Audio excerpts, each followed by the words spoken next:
Merci, Madame la Présidente. Merci, mes collègues, de m'appuyer. Je suis très heureux de me lever dans cette Chambre ce soir pour apporter mes réflexions sur le projet de loi de C-19, en fait, la loi d'exécution du budget 2022. Alors, la première chose qui m'est venue en tête lorsque j'ai fait la lecture du budget, c'était le mot déconnexion. Déconnexion parce que j'ai été vraiment consterné de voir à quel point ce gouvernement et ce premier ministre est déconnecté de la réalité des Canadiens et de leurs préoccupations quotidiennes. L'inflation est à son plus haut niveau depuis 30 ans. Tout absolument coûte plus cher. Le prix de l'essence a explosé et dans mon comté, le prix de l'essence ordinaire est autour de 2,30 $ actuellement. Le prix des aliments a grimpé de 9,8 % depuis l'an passé. Le prix des maisons a doublé depuis que ce premier ministre est en poste. Toutes ces hausses ont une incidence directe sur monsieur et madame tout le monde, mais ce gouvernement ne fait strictement rien. On a beau chercher dans le budget, on ne trouve rien qui peut donner un peu de répit aux familles autour de ces trois enjeux principaux. Ce gouvernement est tout aussi déconnecté au niveau des deux secteurs importants de notre économie qui me tiennent particulièrement à cœur et qui sont durement touchés actuellement. La chaîne agroalimentaire, pour laquelle l'inflation a des sévères répercussions, et l'industrie du tourisme. L'industrie du tourisme qui... Ah oui, c'est vrai, j'ai oublié de vous dire que je devrais partager mon discours avec les chutes Niagara. C'est pas les chutes Niagara, c'est le comté de Niagara. We're here for you. Hey, puis Niagara, on s'entend, là, c'est une des belles places au Canada, mais c'est pas aussi beau qu'à Montmagny, les lacs, Kamouraska, Rivière-du-Loup. Alors, quand même. Donc, la chaîne agroalimentaire pour laquelle l'inflation a des sévères répercussions et l'industrie du tourisme qui a été éprouvée énormément durant la pandémie. Encore une fois, des miettes dans le budget pour ces deux secteurs. Madame la Présidente, tout ce qui concerne l'inflation, au niveau du prix de l'essence, des aliments, je ne m'entends pas parler, Madame la Présidente. The honourable member is quite correct. He has... Le député a tout à fait raison. Il y a beaucoup de bruit ambiant. Je pourrais demander au député de bien vouloir se mettre la sourdine. Souvent la parole à la Chambre, alors j'espère que vous allez m'écouter comme mes collègues le feront, bien évidemment. En tout ce qui concerne l'inflation, tout au niveau du prix de l'essence, des aliments et des logements, notre Parti conservateur a proposé des solutions très concrètes. En effet, hier, notre chef intérimaire a déposé une motion d'opposition qui a été débattue et votée. Une motion qui visait à apporter des solutions simples, sensées et concrètes. Une motion pleine d'empathie et de compassion qui démontre nos soutiens pour les familles canadiennes, les travailleurs, les jeunes, les familles et les aînés. Une motion qui aurait permis aux agriculteurs, par exemple, de souffler un peu et au secteur du tourisme de croître après 2 ans de misère. Malheureusement, toutes ces solutions ont été rejetées du revers de la main par la coalition libérale-NPD. J'aimerais revenir aujourd'hui sur ces enjeux et démontrer toute l'arrogance et la déconnexion et la mesquinerie du premier ministre. Pour ce qui est de l'inflation, le Canada a connu des épisodes de forte inflation de son histoire et celles-ci ont souvent mené à des récessions. On est clairement ici dans une des phases inflationnistes et tous les voyants sont au rouge, toute la gang. Est-ce que ce gouvernement a appris du passé et fera tout en son pouvoir pour éviter que cela se répète? J'en suis pas sûr. Et où est-ce que sera la solution avec les passeports, où ce gouvernement va encore réagir et fera... Écoutez, actuellement, c'est absolument incroyable. Les délais, juste les délais au niveau des passeports, ça n'a aucun sens. Alors, je crois bien que ce gouvernement se comporte comme que les Canadiens cherchent des réponses à la façon dont ils reçoivent les services. Au niveau du prix de l'essence, depuis le début de l'année, le prix de l'essence est monté en flèche. En ce moment, à Rivière-du-Loup, dans mon comté, le prix de l'essence est à 2,24, 2,30 dans ces eaux-là. Donc, c'est le prix le plus élevé au cours de la dernière année, depuis toujours, en fait, tout compte fait. Depuis toujours, on n'a jamais vu des prix de l'essence à ce prix-là. L'été est à nos portes et les gens planifient leurs vacances. Mettez-vous à la place de monsieur, madame tout le monde, madame la présidente. Après 2 ans de pandémie, ils ont le goût de sortir de chez eux, ils ont le goût d'aller visiter l'ensemble des régions du Canada, et particulièrement celle de Montmagny, Lilac, Kamouraska, Rivière-du-Loup, bien sûr, et de signer nos magnifiques routes.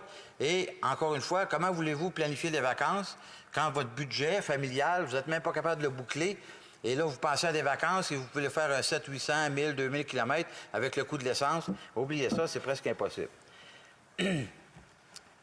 Mais quand ça coûte plus de 100 $ pour faire le plein d'une voiture, ils pensent 2 fois avant et à regret avant de faire leur plan de vacances.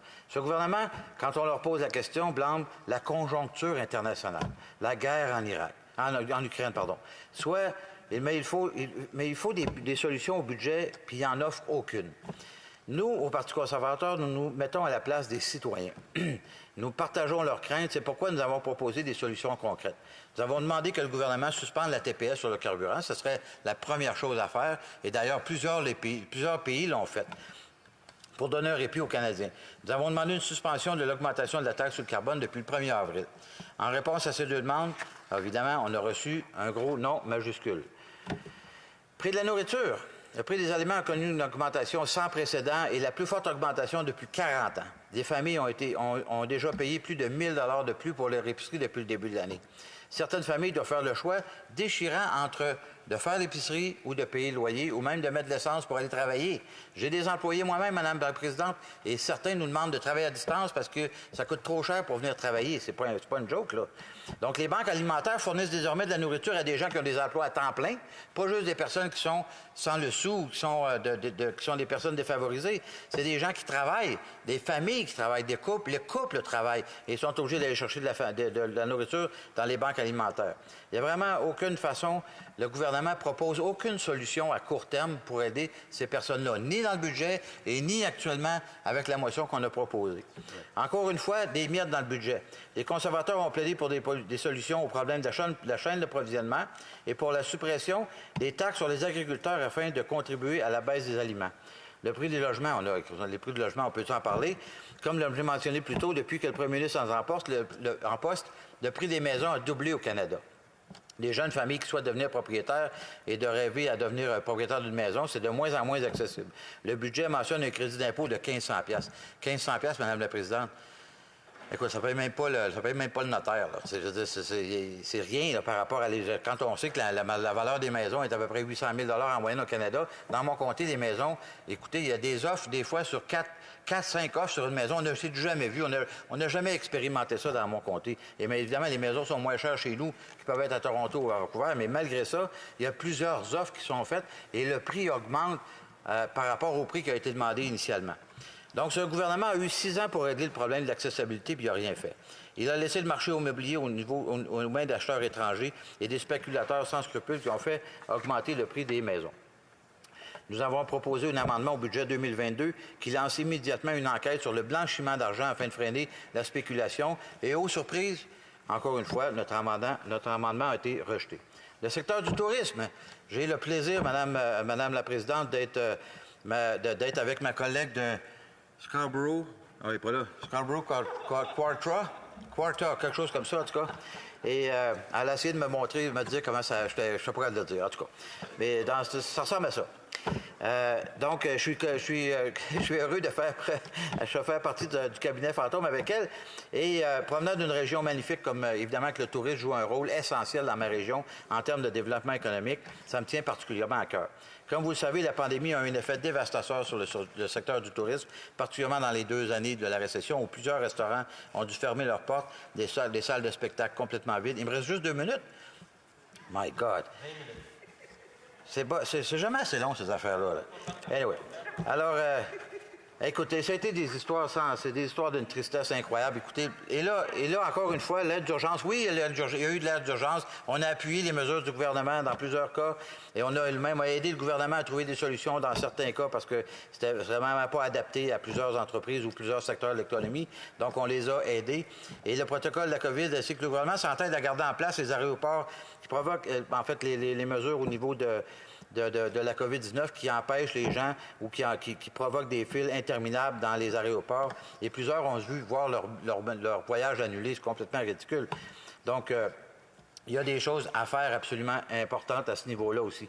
Un autre aspect qui a un impact sur le secteur et dans le budget, c'est qu'un impact sur le secteur au niveau de la taxe de luxe que les libéraux ont imposée. J'ai un propriétaire d'une école d'aviation dans mon comté, Madame la Présidente, et lui, il achète des avions usagés qui ont 25, 30, 40 ans pour donner des cours. Parce qu'elles sont plus de 100 000 $, parce que l'avion, on sait que c'est pas un jouet, là, ça va quand même des montants élevés. Il va être obligé de payer une taxe de luxe qui vient augmenter les coûts qu'il va être obligé de charger pour l'ensemble des étudiants qui devront étudier, qui vont étudier avec lui. Donc, il y a des éléments à l'intérieur de ce budget-là qui font aucun sens. Et je pense sincèrement qu'il faut faut reviser cette loi-là. D'ailleurs, on a proposé des revisions ou des changements à la loi. Et là, je ne parle pas l'agriculture. Écoutez, l'agriculture dans mon comté, c'est essentiel. Le prix de l'essence, du carburant, bien sûr, mais le prix des engrais qui a explosé depuis quelques mois. Évidemment, à cause de la... Alors, Madame la Présidente, vous allez me donner un autre 5 minutes de plus, là. Écoutez, ça n'a pas de bon sens. Ça n'a pas de bon sens comment tous ces éléments-là, à l'intérieur du budget, ne viennent pas aider l'ensemble de ces secteurs d'activité. Merci, Madame la Présidente. J'aurai encore 12 pages, Madame la Présidente. Imaginez. Je n'en doute pas, mais